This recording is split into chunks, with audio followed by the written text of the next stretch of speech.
Hello there, my YouTubers. I hope you learned something today. We're going to be talking about Canadian insurance for both landlords and tenants. And I've got an amazing guest that I've worked with for years now, and I am so excited to have him. I hope you learned something.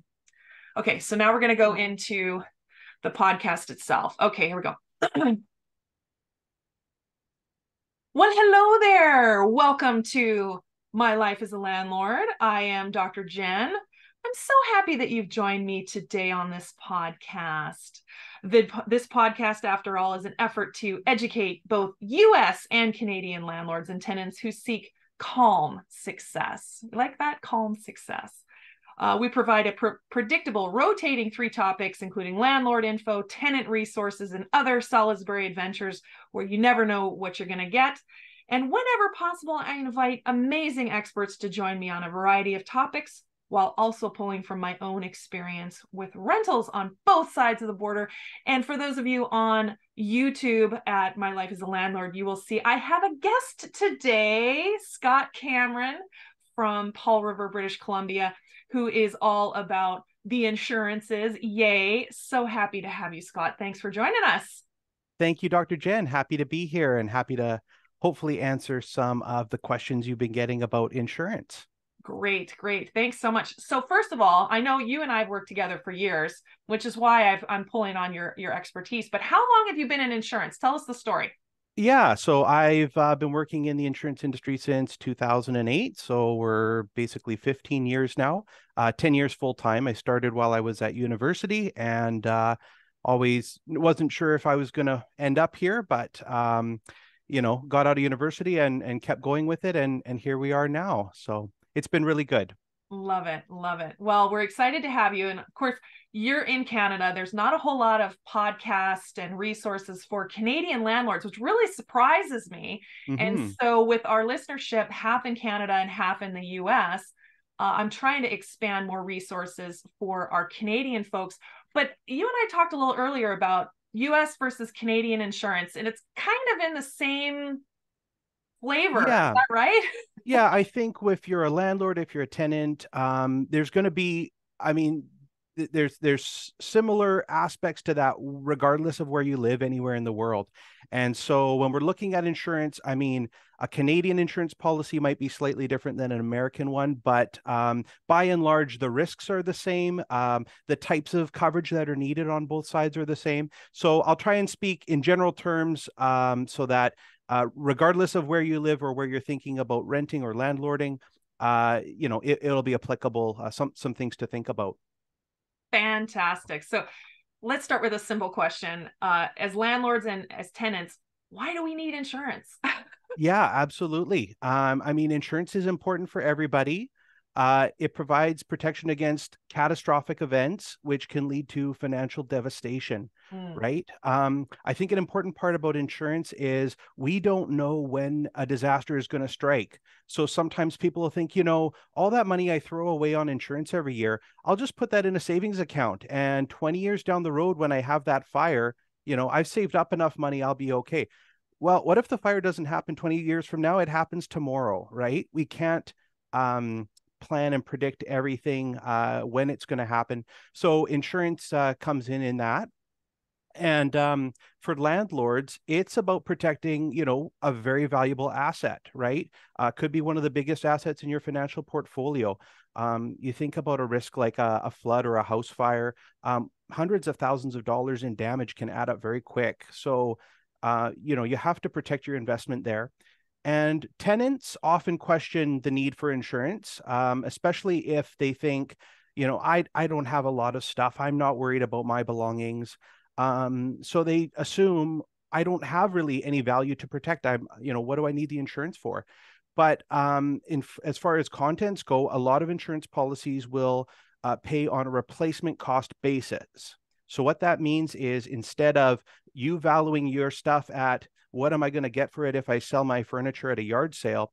No, it might be replacement cost, which is if I had to go out tomorrow after a fire and replace my TV, my furniture, my clothes, my dishes, all the food in my cupboards, that can be such a big expense. And often after an insurance claim, you don't have the luxury of waiting for the Black Friday sale. So, it can be a very costly add up very quick. And then beyond, the physical building or your contents that are destroyed, there's some parts to insurance coverage that everybody should be aware of. Maybe it doesn't come top of mind, but for landlords, think about you have a fire, and while they're doing repairs for the next 6 months, your tenant's not there to pay the rent. So you've got loss of rental income, and a lot of policies will cover that rental income coverage to pay for your expenses as you're going on. And for tenants, it's sort of the flip side. It's the loss of use. So if I'm out of my unit now because of a fire, and I might be out for a month or more, I mean, those first few days are crucial. Getting into a hotel and making sure I'm somewhere safe. What if I don't have family or friends in the immediate area that can take me? And paying for those out-of-pocket expenses. So those are parts of insurance that people don't think about. And the last thing I'll touch on, which is part of many policies and not always top of mind, is the liability insurance aspect. Okay. So that is to do with if there's any sort of lawsuit. So owning or occupying a piece of property does have some risk involved with it. Easy to think about a simple slip and fall. And in that instance, who gets sued? Is it the person that owns and rents out the property? Is it the person that lives at and is at the property daily? It could be a combination of both. I think oftentimes when the courts and lawyers get involved, a lawsuit will come and they will start by trying to name everybody that could be a part of the lawsuit. And then it might come to court where they say, okay, you are responsible, but you are not. But, can you imagine being served with a lawsuit and thinking, oh boy, do I have to hire a lawyer? What do I do from here? And having liability insurance as part of your home or renter's insurance, provides those costs and gives you that helping hand as we go. Wow, amazing. And I can tell you've done your homework in preparation for today's podcast. Thank you so much for all of that insight. Some of the questions that I see in the various Facebook groups and question forums, and some of the questions that get emailed to me is, but what about things like pools, installed pools or above ground pools that either the landlord provides or the tenant wants to put in, trampolines, swing sets, things like that. Like how do we approach that stuff? Yeah, definitely. I mean, it just sort of all goes back to that liability side of your insurance and the risks involved in owning or using property. So again, thinking about what can you be sued for? I mean, in North America, certainly, people can get sued for all kinds of things, sometimes very groundless that just get thrown out of court. But even if it's groundless, what about, a lot of people wouldn't know where to turn to say, I need to get a lawyer to defend me. And that's part of the liability insurance, the duty to defend. And then if, as a result, a judge awards some amount to an injured party, being protected against that type of judgment, that type of financial loss.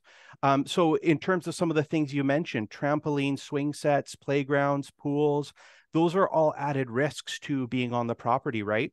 So a couple of things you might want to think about, whether it's the landlord's property, if they own the pool and they let the tenant rent the house with the pool, or they own the playground, or whether the tenant asks, hey, I've got a trampoline, I want to set it up, I want my kids' friends to come over and use it. Is that okay with you? So who owns the property versus whose responsibility it is to maintain and check, make sure that the property is fenced off properly, making sure we're in compliance with any local rules and regulations around owning that type of property. And determining who is responsible for those types of things may also determine how responsible you are in terms of if someone gets injured. So all things to consider. If you're a landlord and you're being asked by a tenant, hey, I want to set this playground up on the property, maybe that's an option to talk about, what does that look like, and putting some details in the rental agreement to say who's responsible, It may go so far as getting a bit of legal advice if you're really feeling like this is an extra risk that I'm not sure about. Or possibly excluding that from your, as making it a no-no in the rental contract. But there's ways around working around that. Certainly having insurance is another safeguard. Love it. Yeah, some of the the questions, the nuances, it all goes back to doing your homework and having written communication. And that's what I'm finding more. And even some of the hard questions, like the one you just answered, it all comes back to make sure you've got something in writing and make sure you're asking the experts, the advisors that are advising you, right? It's pretty amazing. Absolutely. And insurance is one of those pieces where, having a professional, having an expert that you can ask these questions about in your specific area, your specific circumstances, always a nice peace of mind to know, hey, I've got someone that I can bounce these ideas off of, for sure. And for me, I'm lucky I get to bounce my ideas off of you. Yeah, of course. You're my advisor, which is good. Yeah. Okay, so let's pivot here. There's been a lot of questions, especially on the US side, but it does come up in Canada as well. What about animals and dogs, animal bites, breeds that may be aggressive? There's some different things going on in the US about emotional support animals and service animals and stuff like that. So I'm not going to go down that rabbit hole, but when it comes to insurance in Canada, how do the carriers look at the different breeds and animals in general in rentals? Yeah, definitely. So the breed of the dog, if someone is renting, they have a pet, they want to bring it in. I mean, that is, it always depends on circumstances, whether you'd say yay or nay as a landlord on that. But obviously there can be a risk, even not necessarily the breed, but a pet gets out from the house and runs into the street, and then it leads to a car accident.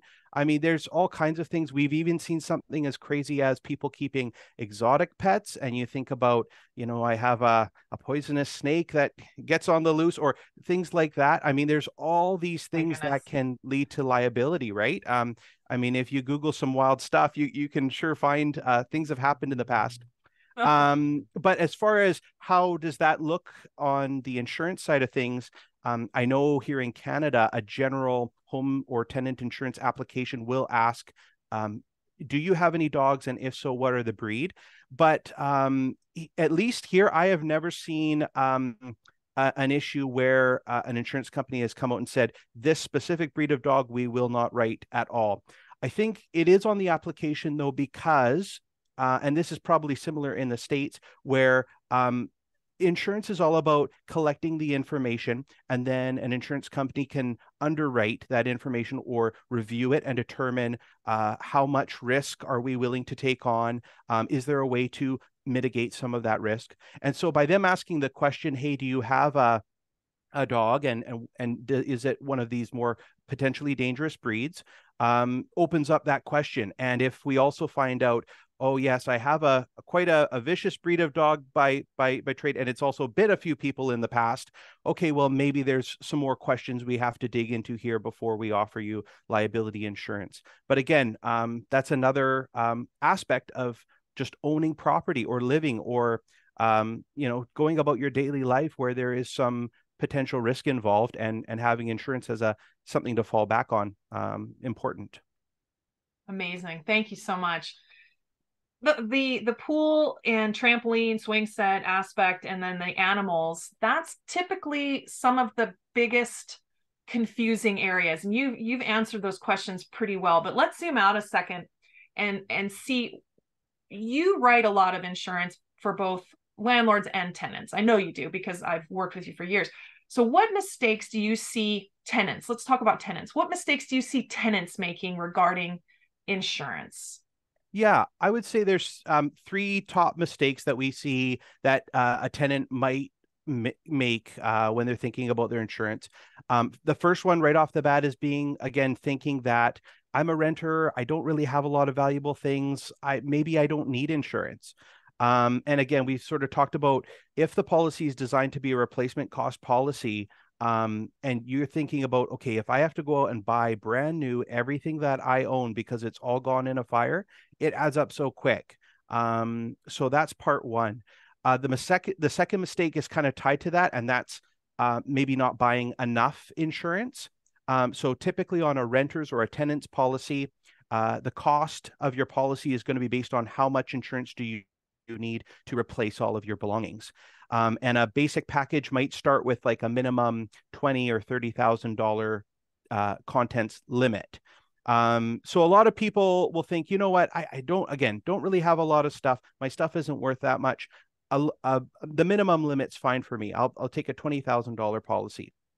And then after a major fire, they're adding up the list. And all of a sudden it's like, oh boy, these clothes that I've owned forever and I'm replacing them all now. And I mean, we're no stranger to what's happening in the world with inflation. You look at going out and replacing everything you own brand new, that can be a really big hit. And you're either saying, okay, well, my policy's not going to cover everything. So now I'm choosing what things I'm replacing and what things I'm not.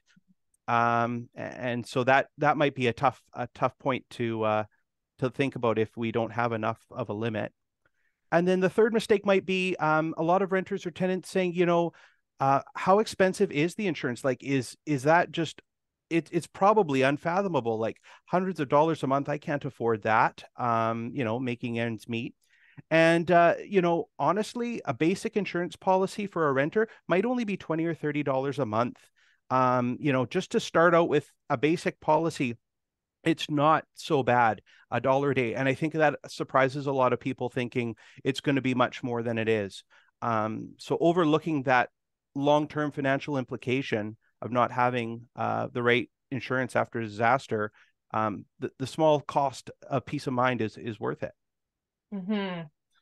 Perfect. 3 points to ponder for tenants making mistakes. That's amazing. And I didn't even think about the inflation portion. If you've got the replacement cost and all of the clothes that you've had, like you said, for years, now to replace them, they're, way higher than when you originally bought them all those years ago. I didn't even think about the inflation aspect of that. That's so critical. Yeah, you don't want to Absolutely. underinsure. You don't want to underinsure. Yeah. So you have provided such amazing expertise on this. And I just want to ask for my landlord folks out there, we've got the greatest wealth transfer that the planet has ever seen is in motion. And we've got a lot of newbie landlords out there, and their biological age does not matter, right? I've got newbie landlords that are in their 50s that have never had a rental that they have to now work with, and they're educating themselves and trying to avoid issues, and understandably. And these landlords, they're just starting at absolute ground zero. For these newbie landlords, is there anything else that you would give them advice on, maybe? Yeah. So, I mean, I think if you are a landlord and you're thinking about insuring your investment, your buildings, we've talked about some of the things that a policy will cover. So those are all important things to check with your broker or your independent insurance agent to find out, are these parts of my policy? Are they covered? And I think a lot of people also think insurance, it all covers the same thing. Every policy is the same. It's just a matter of dollars and cents. What's my premium going to be at the end of the year? And the thing about insurance is that every policy is going to be slightly different. There's going to be a nuance of the way it is worded, what it covers, what it can cover. Some insurance companies offer optional coverages for places that are prone to earthquakes, floods, hurricanes. Sometimes there's a trick in making sure that you're protected against all the risks that are even in your particular area. So it's not all to be painted with the same brush. Don't shop based on price alone. You really have to understand what the policy is covering and what the best policy for your situation is. And to that, I would say, working with an insurance broker or an independent insurance agent in your area, an insurance professional who can analyze multiple different policies from different insurance companies to find you the coverage you want and need at a good price. I mean, obviously, there's cost is another consideration. It's sometimes if you have a mortgage or a lender involved in your property, it's a necessary expense. But there's ways to work around getting the right coverage for the right price, and having someone, a professional, in your corner can go a long way. Amazing, Scott. Absolutely amazing. Um, we've gone through so much information. Is there anything else that you want to talk about as we start to close out the podcast? Is anything we left on the table? I mean, if I could throw out a bonus tip for Sure. landlords, I Oh, would please. say, tenant quality also matters, right? We Mhm. sometimes see the unfortunate leftovers of what's happened after a tenant and a landlord haven't been a good match. The tenant leaves and maybe wasn't who we expected them to be, and we found out our investment is not in the condition we left it. You think about $1,000 damage deposit doesn't go very far to a suite that needs to be gutted and rebuilt from scratch to get it Right. back to where it was, right?